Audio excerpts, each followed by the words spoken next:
नमस्कार प्रणाम। और मैं टुनटुन यादव और आज पहुंच चुके हैं बहुत ही प्यारा लोकेशन बनारस में। और आज वाला जौन गाना शूट हुई काफी जबरदस्त गाना शूट हुई, जौन आप सब देखम तो बहुत अच्छा लगी। और क्या रिच लोकेशन है और बहुत बड़ी महंगी लोकेशन है। और अपना कंपनी तेजस म्यूजिक के लिए हम लोग गाना शूट कर रहे हैं, बहुत ही बड़ा गाना। और अपना भाई आशीष भैया की टीम गाना कर रहा है। तो आप लोग ऐसे ही प्यार आशीर्वाद अपने भाई को देते रहिए और बहुत कुछ दिखने को मिलेगा इस गाने में। क्या लोकेशन है और लोकेशन का नज़ारा तो आप लोग देख ही रहे हैं। तो बहुत जल्द ये भी गाना देखने और सुनने को मिलेगा। अलग तरीका से शूटिंग हो रहा है और देखिए कितना प्यारा प्यारा चीज़ें दिखाया गया है। और इस लोकेशन का तो सबसे बात यह है कि इस लोकेशन का जुड़ा नहीं है, काफी जबरदस्त है। देखिए और ये अपना रूम मिला है।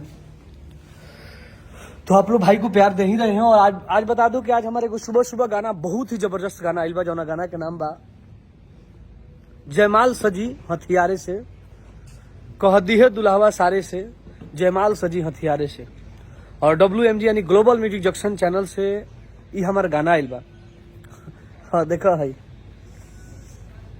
अपनी अकड़ अपने पास रखो, शेर अकेला काफी है।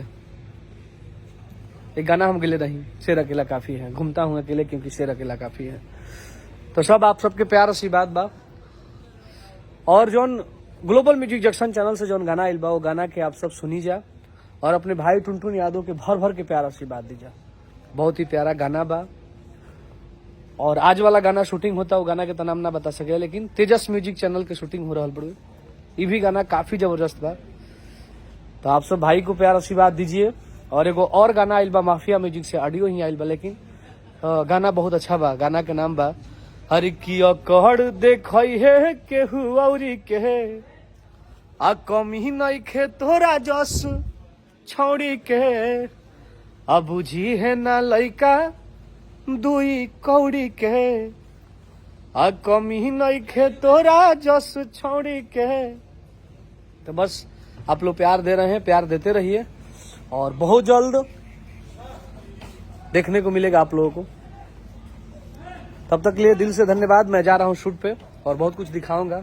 आप लोग प्यार दे रहे हैं, ऐसे ही प्यार देते रहिए अपने भाई टुनटुन यादव को। Love you. हमारे फेसबुक फैमिली, यूट्यूब फैमिली और इंस्टाग्राम फैमिली। Bye bye. और नया साल में काम अभी स्टार्ट भी हो गई बड़ुए, आज से काम स्टार्ट।